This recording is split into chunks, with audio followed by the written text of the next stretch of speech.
when it comes to this thing called DNA, there have been a lot of major discoveries made when it comes to studying the genome, when it comes to studying the genomes of people groups.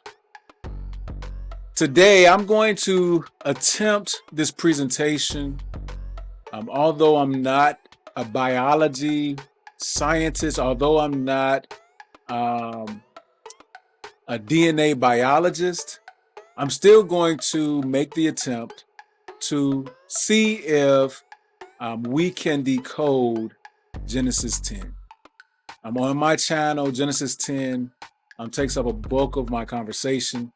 So I thought it'd be a good idea to see if maybe we could use DNA to follow the trek of these people groups.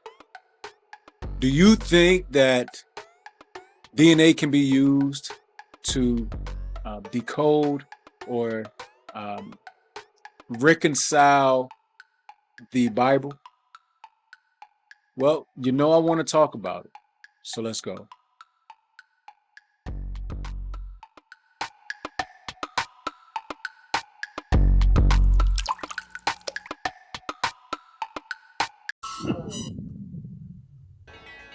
Welcome to the Ready Brew. My name is T Edge, and as was stated in the intro, today is something a bit different. I'm going to attempt to do a presentation. Now, before I get started, I want to put out the disclaimer that I do not support any type of racism. I don't support anti-Semitism. I don't support any type of superiority doctrine. I don't care if you're conservative or liberal. I don't care if you're right wing or left wing. I don't deal with any type of castigation or putting anybody down. We're all brothers. We all descend. We all descend from the same lineage. We just have different backgrounds, different, as in the DNA world, it would say different haplogroups. So as I do this presentation, I'm going to ask, as always, that if you feel that you can debunk this information, please feel free to, but attack the information and not the presenter. If you do disagree, please leave your comments. I do welcome the feedback of those who don't disagree, just as much as I welcome the feedback of those who do agree with the information I put out. And lastly, to all of my new followers, thank you for supporting the channel. To all of the people who have watched the videos and have not yet decided to subscribe, I'm going to encourage you to go ahead and, after this presentation, go through some of the older content, see what you like. If you do like and you find the content and the channel beneficial, turn your phone to the side, click my little watermark here in the corner and become a subscriber. And don't just subscribe, but pass the content on. Encourage friends and family to subscribe. I want to get this message out because I think it's important to make note of what and who we really are when it comes to this thing called mankind and people groups. But at any rate, when it comes to decoding Genesis 10 and can the DNA and the Bible be reconciled? What this is not. It is not an attempt to bash other people groups. It's not an attempt to make any other people group superior. It's not an attempt to make my people group superior at all. This is not an attempt to embarrass or disparage any other people group. Some things may be said that don't sit well And for that, I will apologize, but only that you didn't have the information from the position that I see it. What this is just a theory. This is a theory that I have, that the Bible can indeed be reconciled with DNA. So it's an attempt that I'm going to make to try to correlate the scriptures in the Bible and DNA.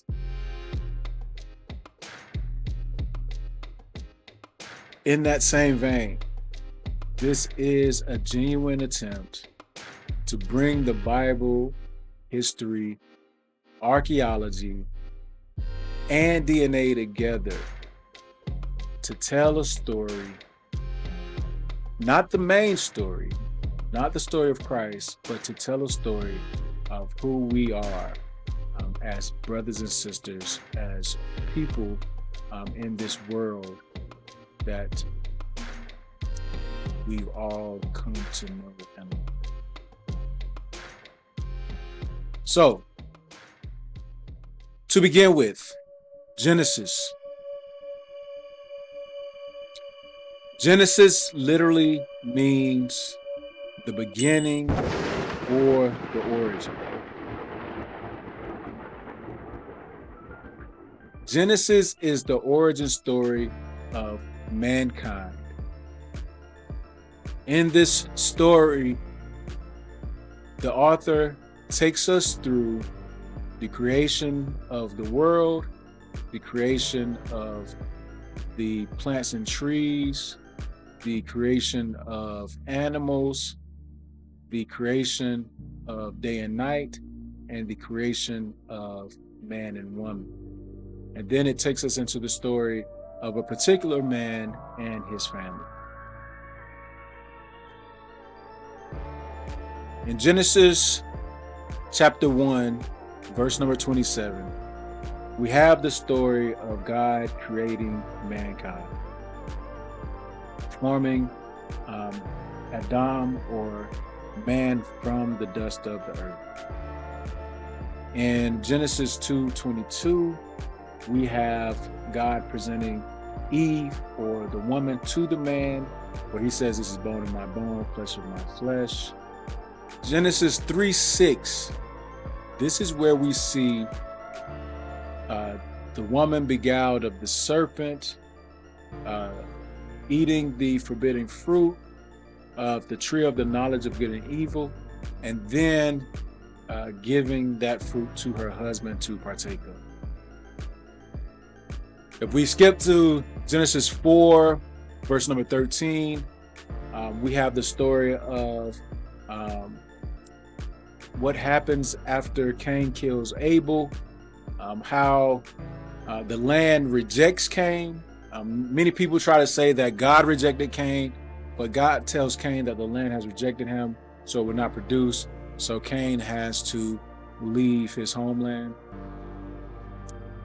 Genesis 6:8 through 9:19.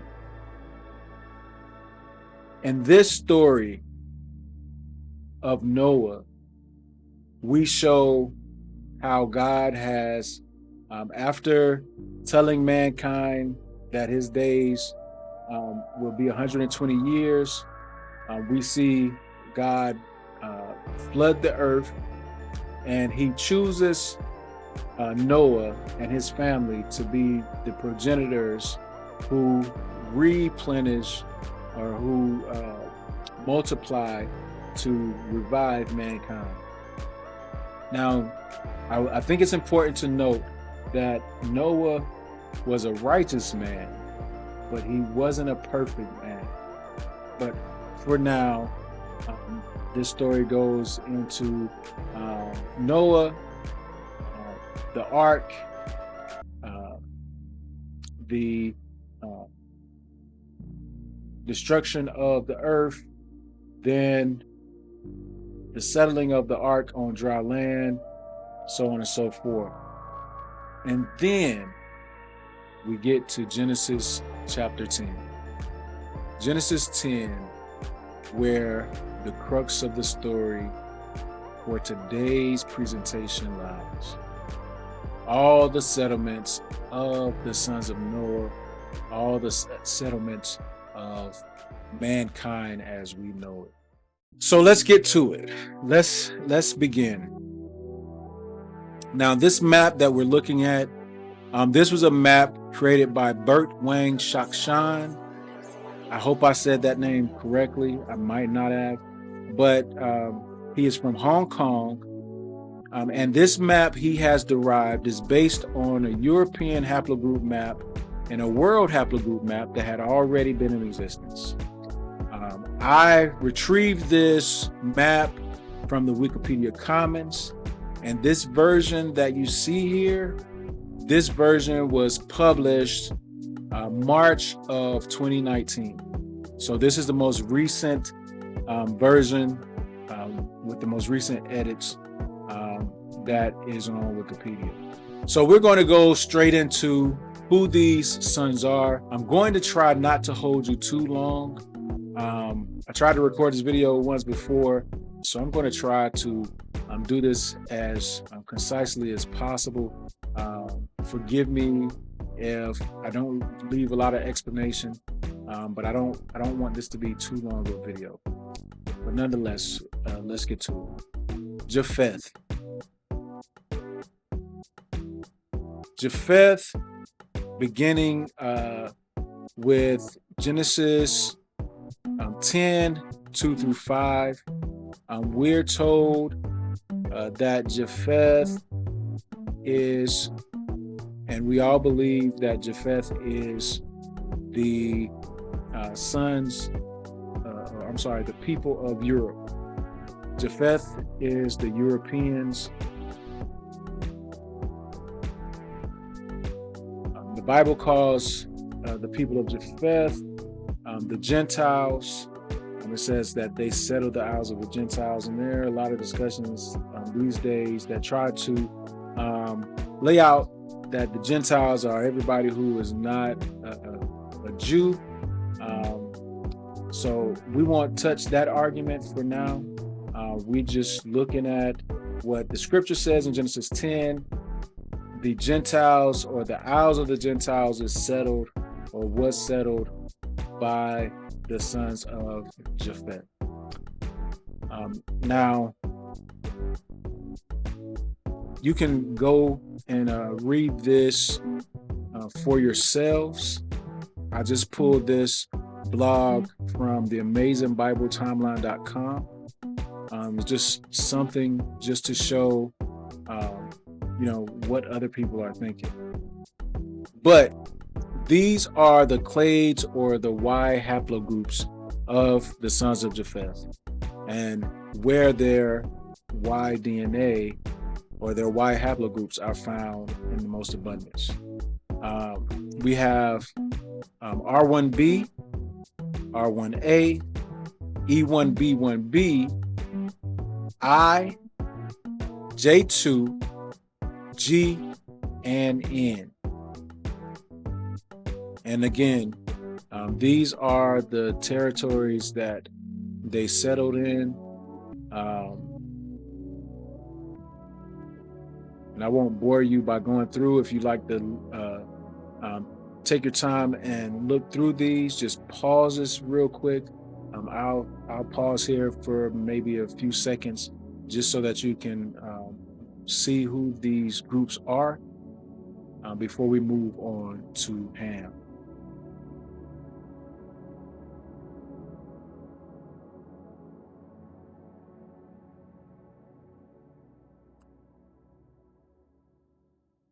All right, so the sons of Ham.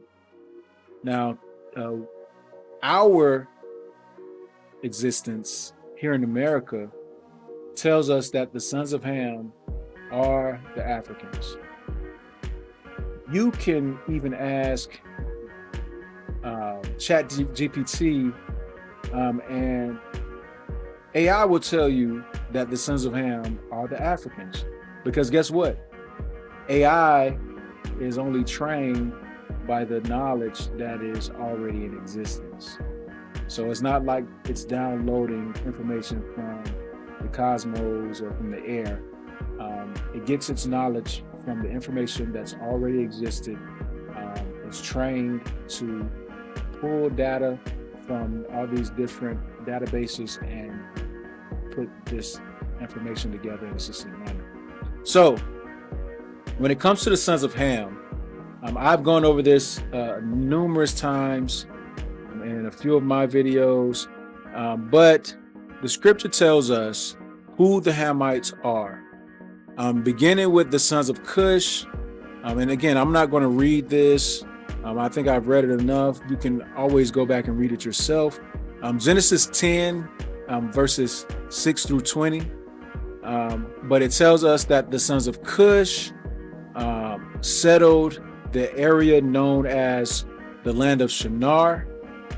We have Babylon, Assyria, Nineveh, and Acadia that are mentioned in the scripture. When it comes to Mitzrayim, now Mitzrayim, in the black community, we're familiar with Mitzrayim because we've been told for a very long time that we are the descendants of Mitzrayim, or the Egyptians, that we have the lineage of the Egyptians, amongst others. But in actuality, the Egyptians are related to the people who are, in today's language, from Iraq, Iran, India, those parts. Those people are their immediate family. And the scripture tells us that Mitzrayim had children named Ludim, Anamim, Lahabim, Naphtahim, Pathrasim, and Koslahim, out of who came the Philistine. So the Philistines, who Goliath descends from, the Philistines come from Mitzrayim. So I believe that Mitzrayim settled what is known as North Africa. They are the lighter skinned, or quote unquote white skinned people who inhabit the North African areas. Now in North Africa, you do have blacks or Negroes who have been in those areas for quite some time now, but we'll get to that. But the light skinned or white people, such as the Coptics, the Libyans, the people of Morocco, all of those people, I honestly believe, come from Mitzrayim. They are akin to the sons of Cush, which were and are the Iraqis or Babylonians, the Persians or Iranians and Indians, and that sort of thing. But not to get hung up there, the Bible also tells us who the Canaanites are.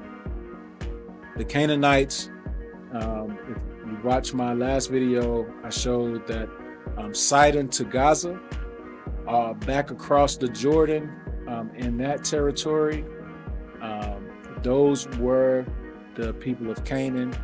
You had the Amorites, you had the Hittites, so on and so forth. Esau married Canaanite women.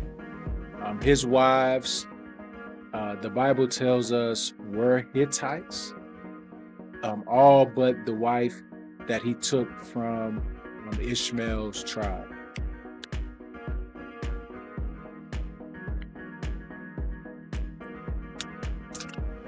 So the children of Ham are those who settled the coastal territories of Africa, what is known as the Middle East, and the area known as Mesopotamia. These are the Hamites. Here's another little something that I put together. Just for the sake of time, I'm going to pause here just for a few seconds so that you can read this for yourself.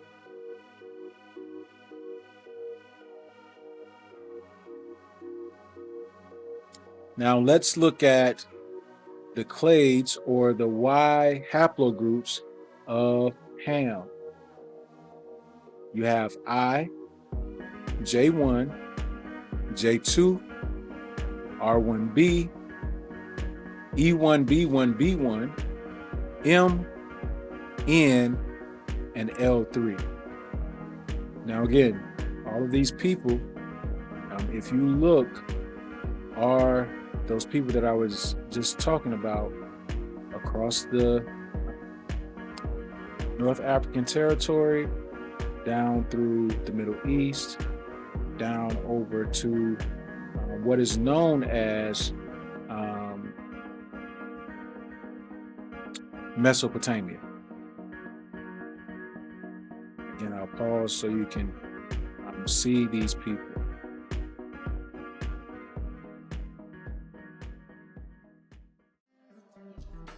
Now, Shem. If you've watched my last video series, Semite Games, I laid out who I believe the Shemites are based on scripture. And I do want to apologize really quickly for the sound quality. I did treat that sound. I don't know why that sound came out so terrible. But I apologize. If you wanted a better experience, the full version of the video that I put out does not have all that cracking and pinging and loud music. I hate to sound like a conspiracy theorist, but the only other explanation is something happened during the download. But at any rate, when it comes to Shem, I believe honestly that Shem is the African people.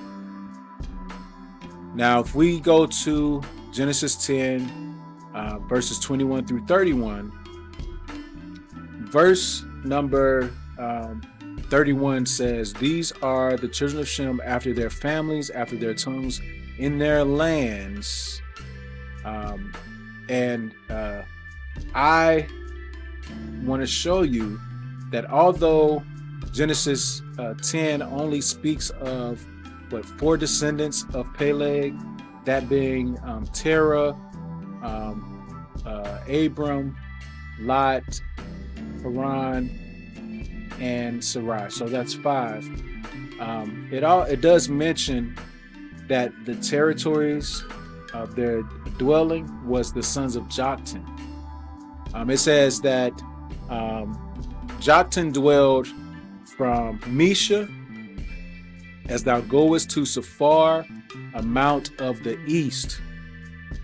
Safar is in Yemen, which is the southwestern corner of Saudi Arabia. And if it's in the east, that means the western vantage point has to be in Africa. Now, I won't get stuck there. But let's go and look at the clades or the Y haplogroups for Shem. So the Y haplogroups for Shem are A2, A3B1, B2A, B2B, E1B1, E1A1A, E1A1B, and E2. Now, if you recall, there's an E group from Egypt, because there were many years where the Egyptians and the Hebrews, so Ham and Shem, cohabitated. Specifically, the Bible tells us of a period of approximately 430 years where they cohabitated.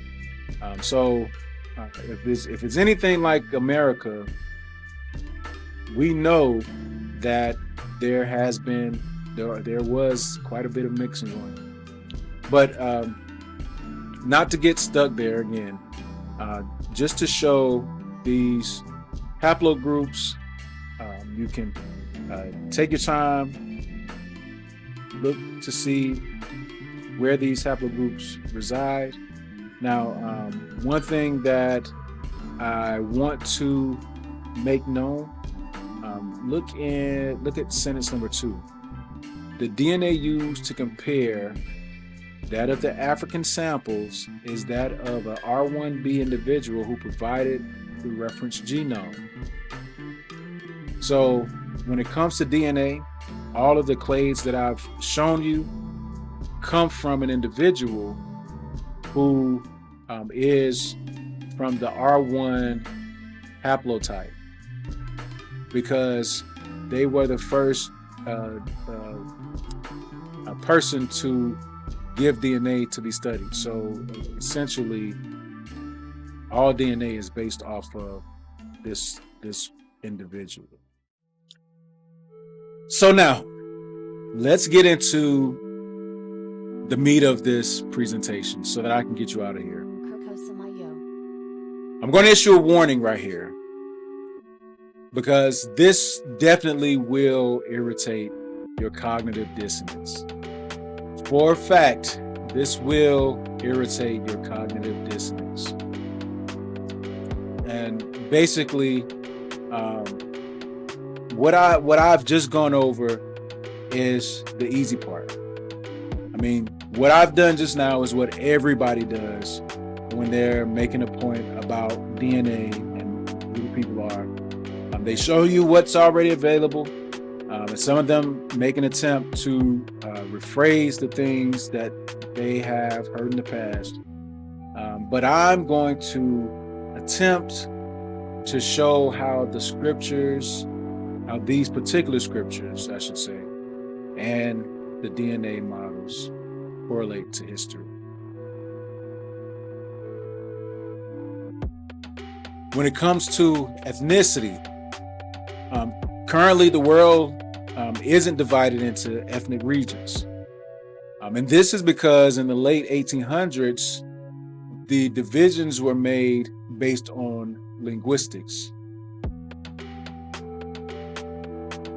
With linguistics, the linguists took the opportunity to make the people who the Bible called Hamites into Shemites based on the language group and them knowing that the Hebrews were exiled in that area for all those years. I mean, that's the assumption I made.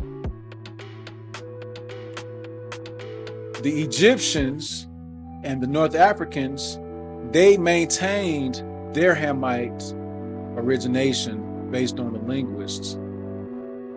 And somehow the sub-Saharan Africans got factored into that Hamite classification. Now, because our religion, known as Christianity, has a harrowed past, there was a time when the Negro wasn't even thought of as a human.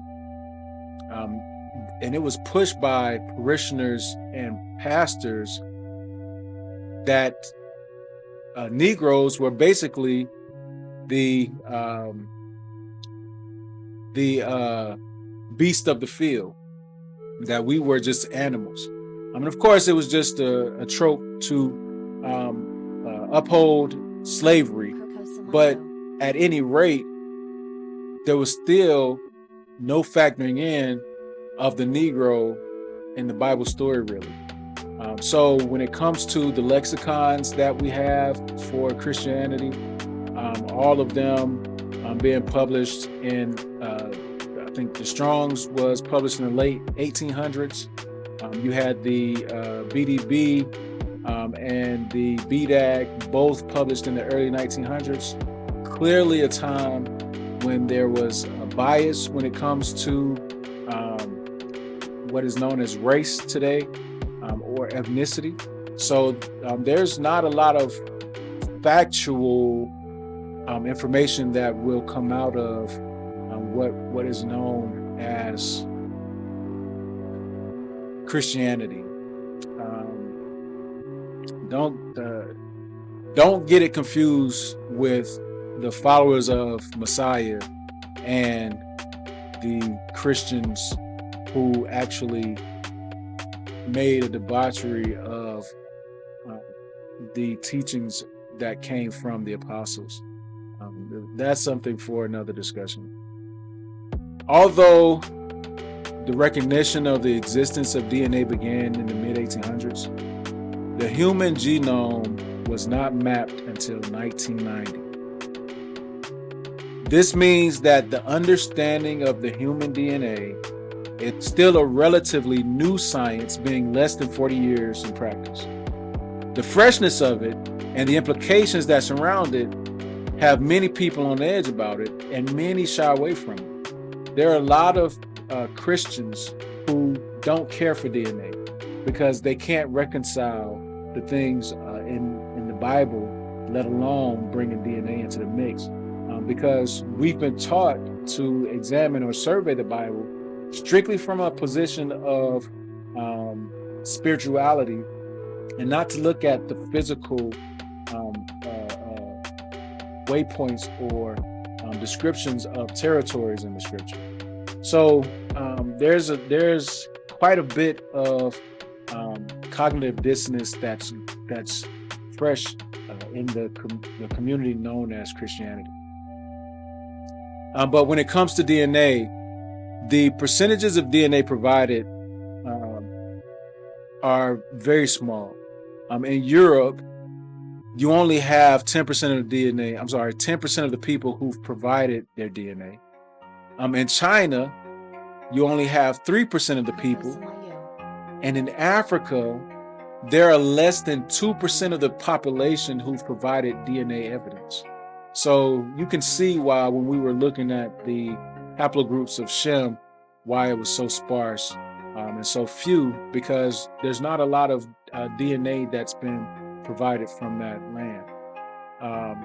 Now, when it comes to the Middle East, it's unknown what percentage of their population has provided DNA. Likewise with Asia or the other Asian countries. Now, something else that comes into play here is migration.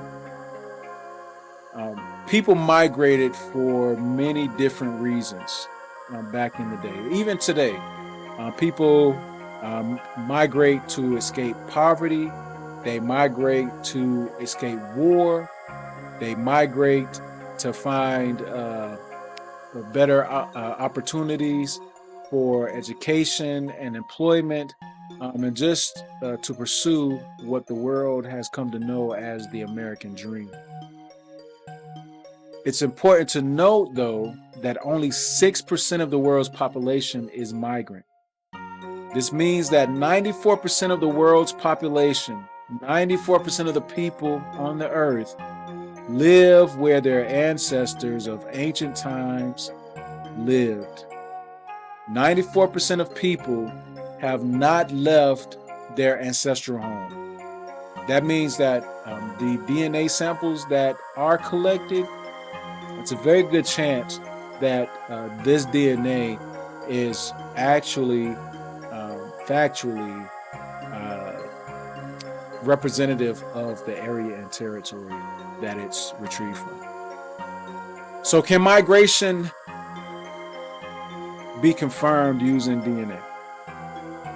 In short, migration can be confirmed by studying the remains of ancient burial sites. There are some who use DNA testing to view mutations that exist in the genome of individuals and groups that they're part of. And it's believed that each clade evolves from the one named before it. In many instances, we can see what DNA is shared at a certain percentage within populations non-characteristic of this specific clade. On an individual basis, it's unclear whether a lower percentage means genetic distance or dilution of the genome similarities. It's likely not a dilution because even twins born to the same parents do not have the same percentages of shared genomes, and some are showing genomes not shared by the other.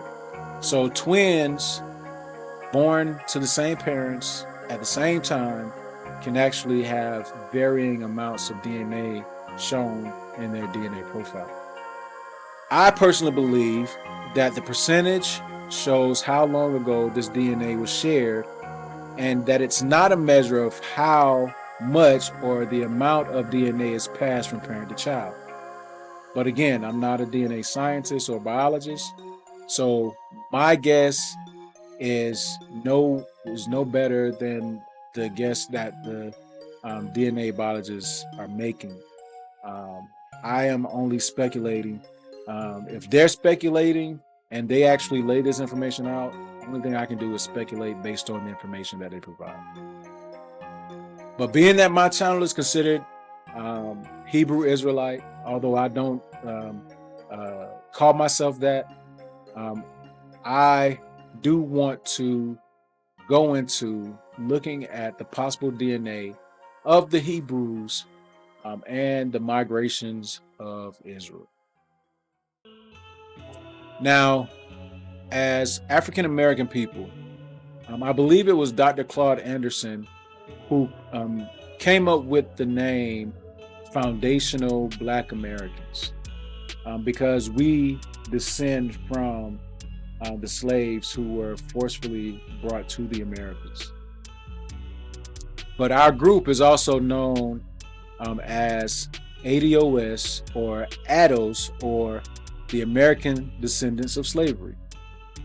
And in our group, there is a representation of the haplogroups or the clades. The paternal haplogroups that are shown predominantly in our makeup is haplogroup E, which is the most prominent at E1B1A. We have haplogroup J and haplogroup R, which are European for the most part. If I'm not mistaken, J shows to be a Middle Eastern clade. But we also show majority haplogroup L from the mitochondrial standpoint. But that's a majority because there's some information that I found while I was doing the research on this that I do want to share with everyone here. Now, when it comes to most of the DNA biologists, they say that the reason we show European DNA is because many of our women, when they were slaves, were violated by European slave owners. And this is why I don't agree. Being that I believe that we are the Hebrew people, I don't agree because, number one, scripture corroborated by history and archaeology tells us that the Hebrews lived within European communities for centuries. Number two, some of the slaves that were trafficked to the Americas were classified as mulatto. This means that there were actually mulatto people who were getting off of the slave ships. In South Carolina, their welcome page used to show that one of the slaves that was actually taken off a ship in Charleston was a mulatto woman. So this means that there was mixing with Europeans long before people were enslaved here in the Americas. Point number three, the same European autosomal DNA that is in African Americans is found in some of the continental African populations. Some of the African people have European DNA. And point number 4, the mitochondrial DNA of the European haplogroups are also represented in the African American populations that are not Hispanic or white. So black women who don't have Spanish or European ancestry do show that they don't have African mitochondrial DNA, meaning their line did not start with an African mother. So just to expound on the points really quickly, when we look at Bible plus history, the Hebrews migrated to the land of Canaan, which was from Gaza to Sidon. Gaza to Syria. Sidon and Syria, the same place. They were enslaved in Egypt, which was Mizraim. They were exiled to the land of Cush, which was Babylon and Assyria. And then they were dispersed throughout Europe and North Africa as slaves beginning in 70 AD. And there was a paper published in, I believe, 2011. I covered this in my last video, that showed that North Africans, Italians, or Southern Europeans and people of Levant have African DNA from 72 generations ago, which was the 1st century. That encompasses 70 AD. So very well could be where we see some of that mixing coming from also. But to expound on point number 2, history plus the New World. At the height of the trafficking of enslaved Hebrew bodies, in this, which was the 1780s, slaves severely outnumbered the slave owners. By 1830, the slaves still outnumbered slave owners by approximately 3-1. This means that it would be very difficult for 33% of the population to continuously violate the 66%. Also, for 33% of the population to be European, approximately 17% would be male. With that 17%, it seems asinine to think that with the rate at which Africans contain European DNA, that there was that much sexual assault happening when the enslaved could overpower them by number. Of course, there were no automatic weapons back then. Number 2, it would also mean that at least 17 of every 100 children would be born mulatto every year. This means that there would always be 17 out of 100 children who were mulatto every year. It just doesn't, the numbers don't add up. It doesn't make sense. Now, if we expound on point number 3, history and the Y-Haplogroups. The Spanish, the Franks, and the Dutch maintained colonies in West Africa. Also, it's been documented that the Africans who lived along the Niger proclaimed heritage as Hebrews exiled from European nations as far back as the 1300s. Outside of that, there have been very prominent mulatto men and women throughout European history. Also, let's not forget about Limpieza de Sangre. This happened in Spain and Portugal, and anyone who had Hebrew or African descent or Moorish or Arabian descent could not hold public office. And the classifications for those who had African ancestry: a mulatto was one who had 2 white and 2 black grandparents. A quatroon or quarteroon was one who had 3 white and 1 black grandparent. And an octoroon was one who had 7 white and 1 black grandparent. There was also a hexadecaroon, and a hexadecaroon had 15 white and 1 black grandparent.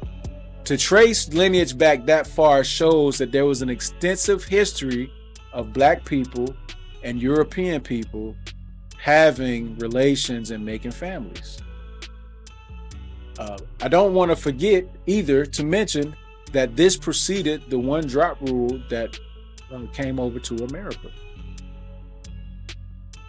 Now, to expound on point number 4, this is, I think, astounding when it comes to deciphering this DNA thing. The African mitochondrial haplogroup is L. Most African Americans have haplogroup L or descend from haplogroup L, which was passed down from their mothers, both male and female. The fathers cannot dictate at all what the mitochondrial DNA is. This is important. Fathers do not determine mitochondrial DNA at all. In 1996, from 1996 to 1999, there was this study called the REACH study done. In this study, there were 343 young black women from 13 cities across the U.S. These young black women shared no Hispanic or white heritage. And 14% of this group of young black women had haplogroups that were not of the African haplogroup. They were not haplogroup L. They were haplogroup haplogroup M, N, R, U, or R0. Now, approximately 25 of these women had this haplogroup R0. Haplogroup R0 is a Levantine Middle Eastern haplogroup. It was only passed on by Middle Eastern mothers.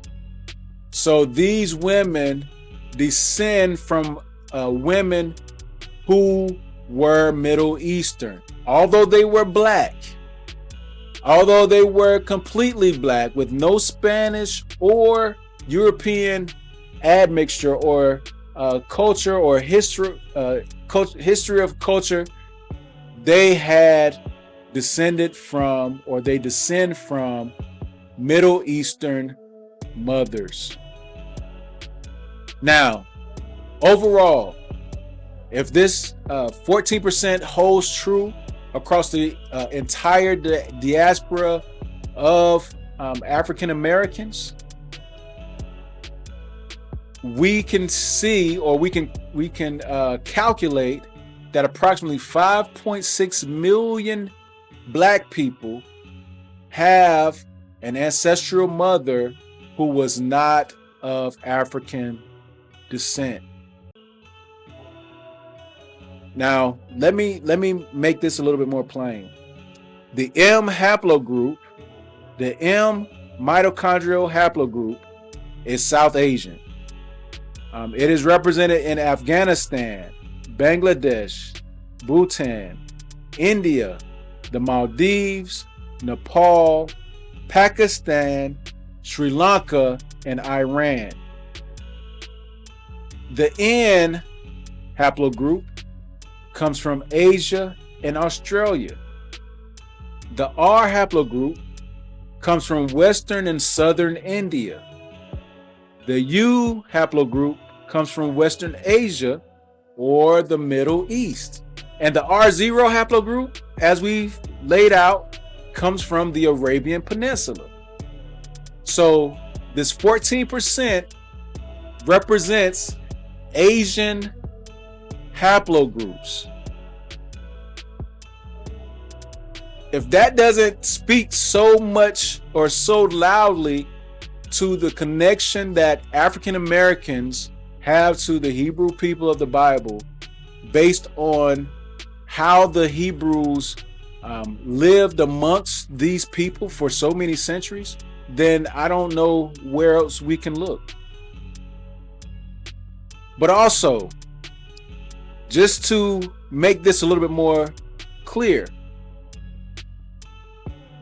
the L haplogroup has been found in European populations. This includes America, the Arabian Peninsula, and Southern Asia. outside of America, we know that, again, the Arabian Peninsula and Southern Asia is how these young women show their ancestral lineage coming from them. But when you look at the reverse or the opposite end of the scale, you're seeing that these there are actually women who are in these areas who show that they come from African mothers. So this thing, it is flip-flop, and it shows a distinct correlation, I believe, that African Americans are the Hebrews, specifically the Israelites, from the scripture. So we can get out of here, just before we finish things up, I want to trace the genome. Now, if you're familiar with the last video I did, you know that I come to the conclusion that Abraham and his descendants come from the area of Mali, basically of the region of Nigeria. So if we trace the genome, Hebrews left Mali and migrated to Canaan. We know that there's a Bab el-Mandeb, of course, means the gate of grief, and it was once a land bridge that connected Africa and Saudi Arabia. Again, it's called the gate of grief because there was an earthquake that broke the things apart, and there were a lot of people who lost their lives during that earthquake. But according to the Bible, that was the territory of Joktan, from Mesha to Safar. If we look at Exodus 13, verses 17 through 18, we can see that Moses was instructed to go south because of that existence of that land bridge. Now, a lot of people like to think it was because God is this sinister God who wants to show how great he is. So he sent Israel to be trapped off, but it was because this area was known by the Hebrews during that time. And God told Moses not to take the children north because they would run into the Philistines, but to take them south. So that I think is important to note. All right, so after they went to Canaan, we see that they left Canaan and went to Egypt. Now, this was during the time when Jacob took his family to Egypt under the invitation of Joseph via Pharaoh. Number 3, we show that there was a trek from Egypt to Canaan. This was the Exodus. They settled as far as Syria. Again, people argue about the mixed multitude. The mixed multitude we know happened, but as I've gone over again in my videos, I've shown that the Hebrews settled all the way to Syria. In fact, God promised the Israelites the land of the Canaanites, which is the land from the Nile to the Euphrates. So this is something that we can see plainly in Scripture. Let's see, point number 4. The Assyrians and the Babylonians exiled Israel and took their territories multiple times. So there was exile to Babylon multiple times. Point number 5. After the exile, the Hebrews maintained communities in the areas of Babylon, as I stated earlier. You have a lot of mixing going on. If you look at the Babylonian Talmud, there's a section in there that talks about the difference between whites and blacks. I don't know the exact, I can't say it verbatim, but there was this disparaging comment made about the Hebrews or the Israelites that were born with black skin, because there was so much mixing, they didn't realize that by that time, most of the dark-skinned Jews had left the area because they weren't the same people and they were tired of being persecuted.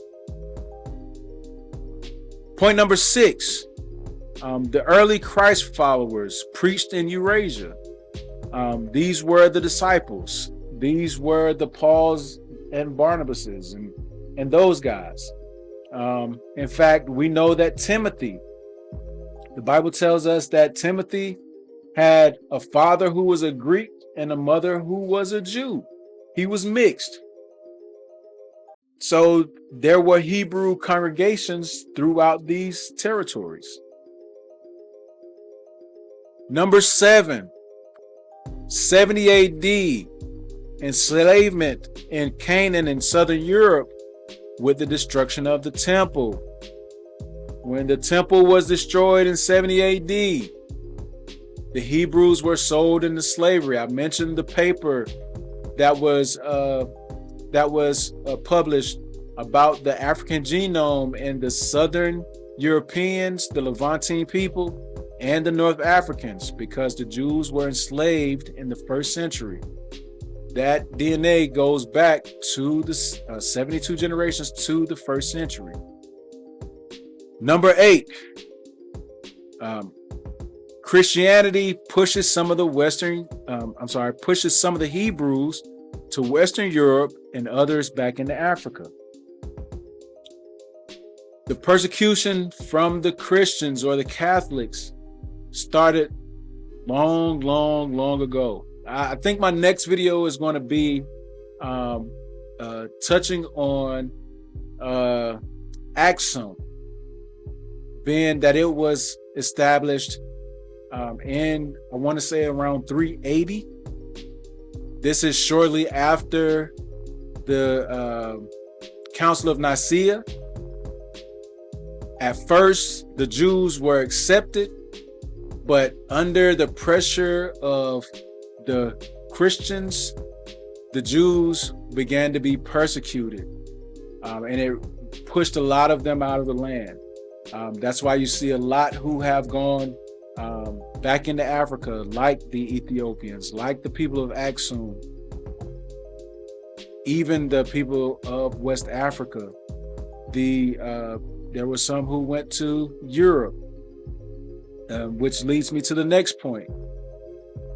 Point number 9, you had European exiles that forced them back into Africa, Spain, and Portugal being the final exile in 1492, before the transatlantic slave trade began in 1501.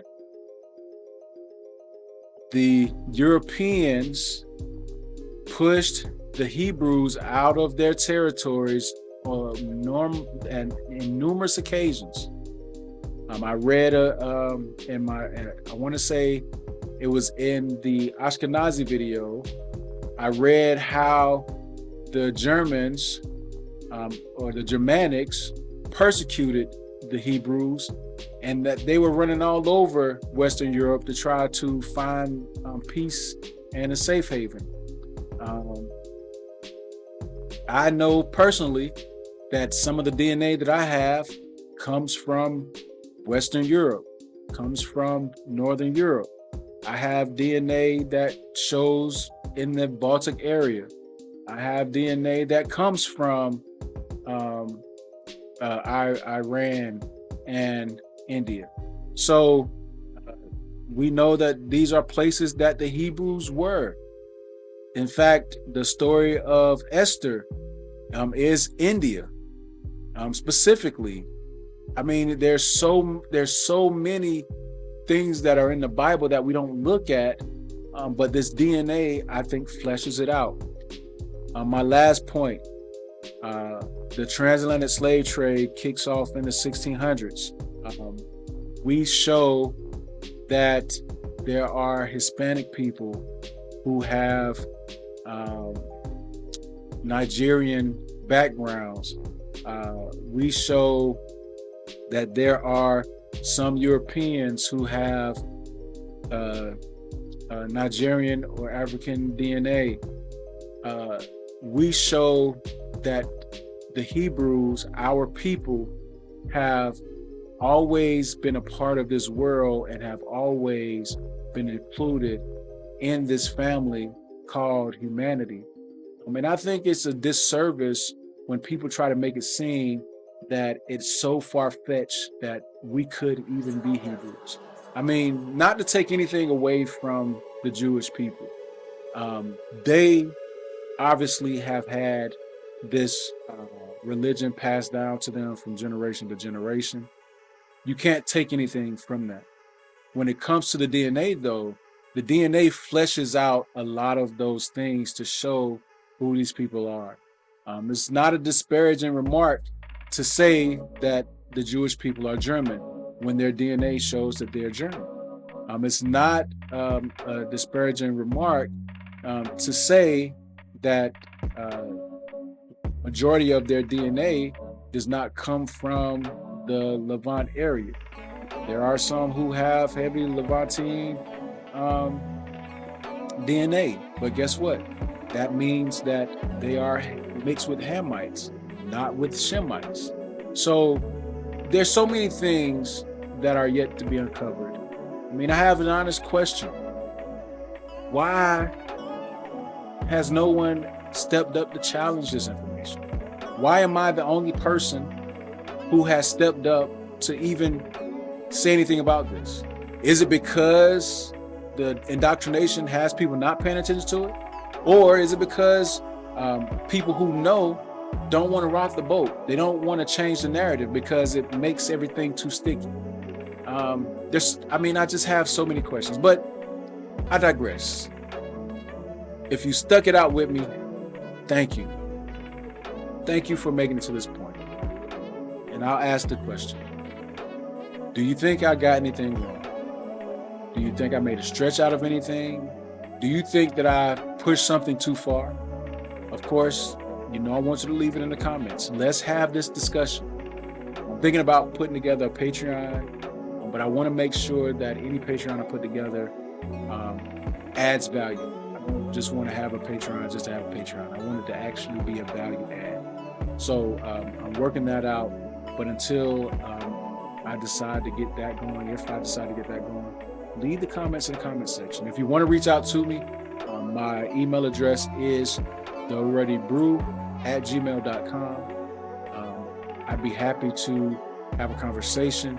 I may even start doing live videos. I think it's some conversations that we need to have, and I'm all about learning and trying to find out the latest information, the new information, the real information, the right information, and the truth. But I thank you again for just hanging out with me here at Ready Brew. Until the next time, peace.